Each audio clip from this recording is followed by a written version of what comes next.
Any questions?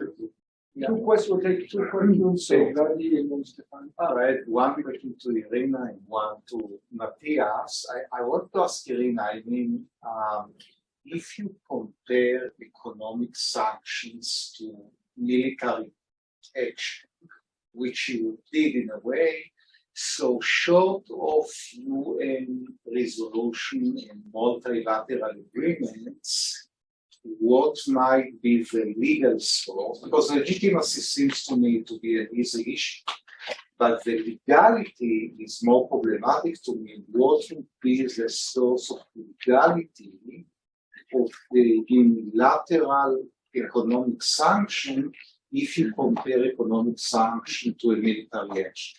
Now, if you don't compare sanction to military action, then basically you may say it's a matter of national sovereignty, and due to country X sovereignty, it might activate the economic sanction.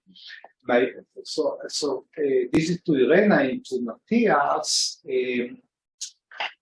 Honestly, I didn't understand why to put too much emphasis in the context of the Russian invasion of Ukraine, so much emphasis on teleological development in liberalism. Rather, one may argue we have an invasion and the West is reacting. Actually, you know, the Biden administration may have reacted in a very different way than what Trump may have done. So I don't see the causal relationships between the developments within liberalism and the way in which the West reacted to the Russian invasion of Ukraine. Maybe we will follow up, short follow-up. Maybe we'll collect just for the interest of time. So yeah, I think that, you know, at least conceptually, one has to distinguish between economic warfare or economic policies, global economic policy, and sanctions. Sanctions are not only economic, right? Sport, culture. Sanctions are punitive action, while economic warfare or economic activity is a policy that wants to advantage you, that doesn't want to banish someone. And I question the three categories of liberalism are connected more to the state of global economy and not necessarily on sanction in the international arena, international law, or international politics. Okay, please write down if you want, because I'm going to collect just for the interest of time. Stefan, please. My remark is in a way linked to what Gadi in the second remark said to Matthias Goldmann. I'm struggling a bit with your periodicization because I'm d'accord with this kind of that you can say hegemonic liberalism has come into a struggling state. Liberal democracy is not the only game in town. The liberal concept of state-market relationship is not the only game in town, and we are struggling to uphold our model. But the third, I'm not so sure that it's really different. We're in a big struggle, and we are in a way, and that was what we discussed in the morning. We are trying to defend what one could call the liberal international order with the prohibition of use of force. The Russian and Chinese understanding is completely different. They would like to have a division of the world in hegemonic Großräume, to name it with Carl Schmitt, where use of force, prohibition of use of force, self-determination, that's all brushed aside. And it's contextualized. It's contextualized. And, so we are really struggling for what we think should be the international legal order. I would still see that as a struggling liberalism. I don't see that much difference. Okay, so there's some pushback about the categorization, and there's an issue of how to think about sanctions. I'll collect one more, and then there is another more. Then you'll get a chance to. Yeah, I'll try to be quick. It relates also to the point that you made initially about companies and what their motivations are. It's more to Iryna, because you drew the picture of the world quite starkly between places that have imposed sanctions and places that haven't. And I was wondering, obviously, we had about companies that have unilaterally and voluntarily decided to restore their presence in Russia.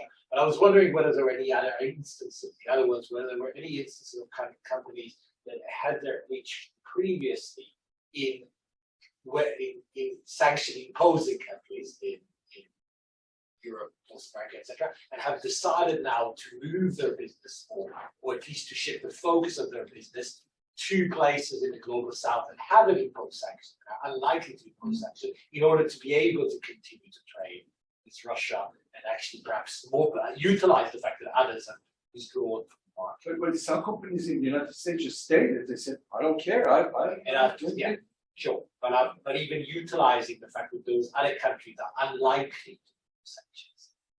One last comment or question, and then we can answer. Short comment and a question. Thank you very much, Iryna, for your talk. And I would just point to the fact to the justification and the legitimacy of sanctions. And you said that in the first idea that there is no law enforcement authority, right, in international realm, so comparable to the state monopoly on the use of force. Here you say that sanctions should basically be seen as a kind of decentralized law enforcement. And here I would add that they are also legitimized by their success, meaning that the state against which sanctions are directed should be made to respect international law. So when the international order is restored, then there is success. But this is quite a long way, right? So I'm wondering if is it already a success if sanctions lead to a situation where the political leadership of a state comes under pressure, because of the restrictions on the population and the deterioration of the economic situation?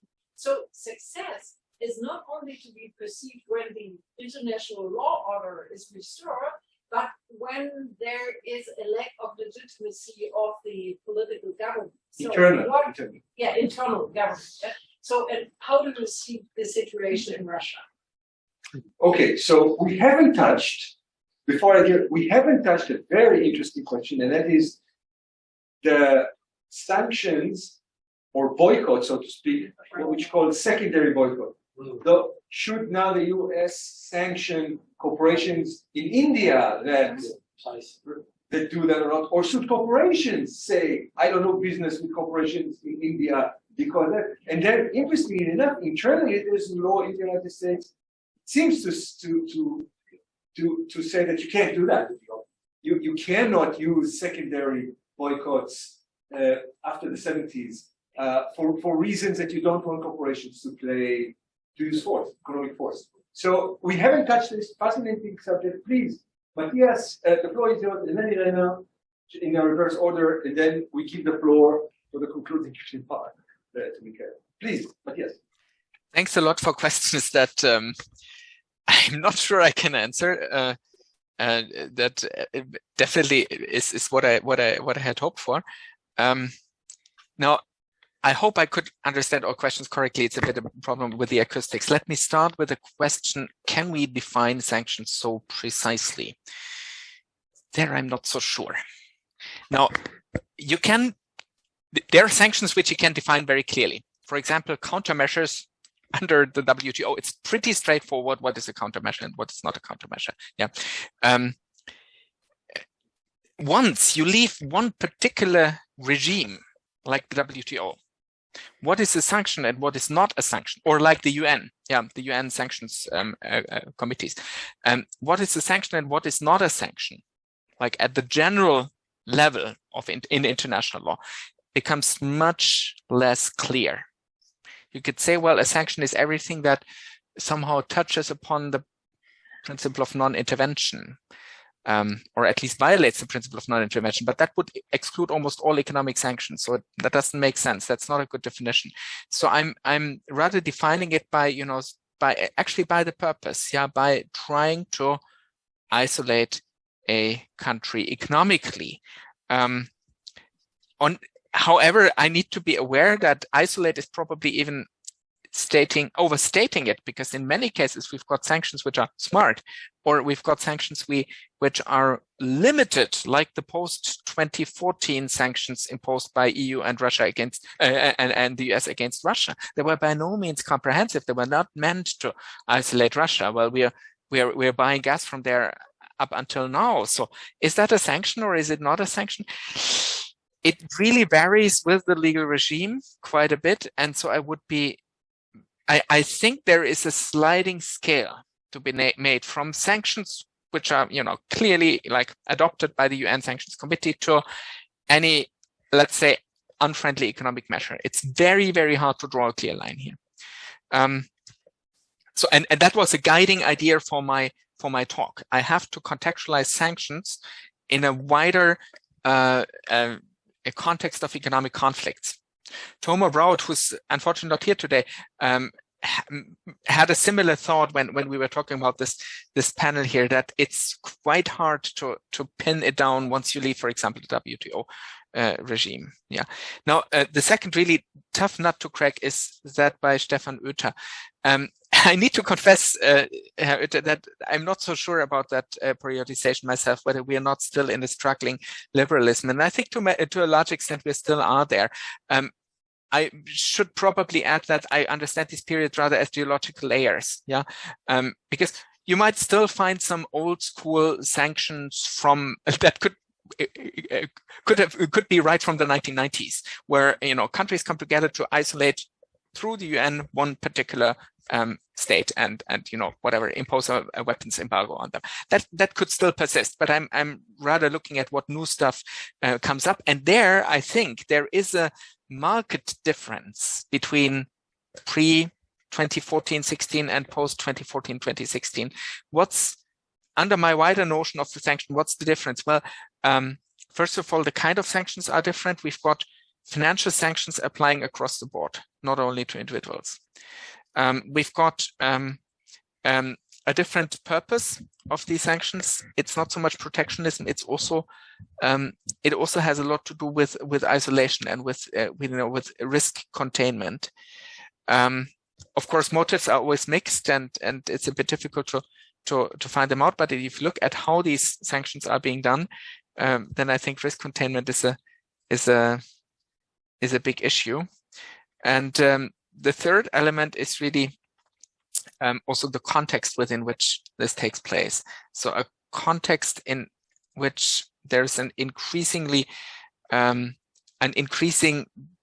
acceptance of a division, yeah, and a context in which there are increasing struggles within the Western Hemisphere about what about the legal and constitutional and political order as such. So if I take all these factors together, maybe really something changed. Interestingly, I think that if I look at economics, not at warfare, I'm not so sure whether the difference between Biden and Putin would be so massive. Yeah, like I think in it's no doubt that we would not have seen a military engagement of Trump anywhere near what the US has done under Biden. That's absolutely clear. But economically, I mean, the sanctions against Russia adopted in 2014, they pretty much were left in as they were. And then again, the sanctions adopted right now, we should not overstate it. Many of them, like financial sanctions, as I said, the main thing which they're doing, the main impact of them is to divide the world. When these sanctions were implemented for the first time in February of this year, I sat together with a bunch of colleagues from the Frankfurt Institute on Law and Finance, many economists, many people who are doing, like central bank law, etc. And we were wondering, what's the long-term impact of that? How is it going to evolve? Like if you, for example, stop SWIFT, etc. And all of a sudden, we always came up with ideas how you can in the long term undermine that. Yeah, and how this idea of economic isolation doesn't really work. Not at all. And the only thing it amounts to is like dividing up the world. Marianne Pellizzon actually said it like this: "Are we just dividing up the world?" And I think this is exactly what is happening. Thank you very much, Matthias. Very quickly. Okay, I will answer in the chronological order. So with respect to the sanctions that the use of force under the UN Charter, I think it's very high threshold to meet. And in fact, I must admit that the majority of the scholarship, which evolved over a number of years, is very skeptical and says that it should be very severe measures against a country which completely crumble under the weight of these measures in order to equate them to something called use of force in the charter. So, and with respect to justification, one of the justifications that come to my mind is probably self-defense. So if you are doing this in self-defense, probably you can argue that this is kind of actions not on a military scale, but on economic scale, if we are doing it as a part of our kind of self-defense strategy. But then again, in order to argue that certain sanctions are equal to use of force, it's extremely high threshold to meet. And I don't think that current sanctions meet that threshold, because we still see resilience of the economy, adaptation of the economy. Yes, some sectors, for example, automobile sector, steel sector suffered a lot, but other sectors are still surviving more or less, adapting. We see parallel imports, we see smuggling, circumvention. So it's typical anti-sanction strategies which are implemented by many countries.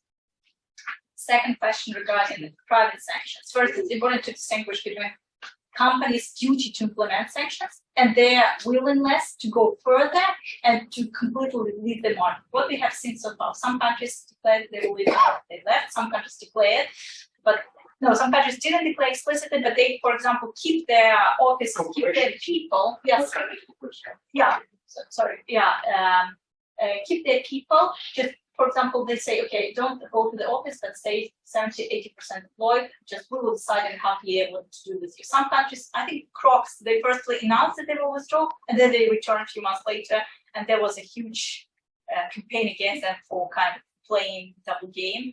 Then there were companies who just sell, for example, McDonald's, sell their kind of franchise to another company, so they established some big like sports names or something like this in Russia. So they use the same kind of shop, the same chain.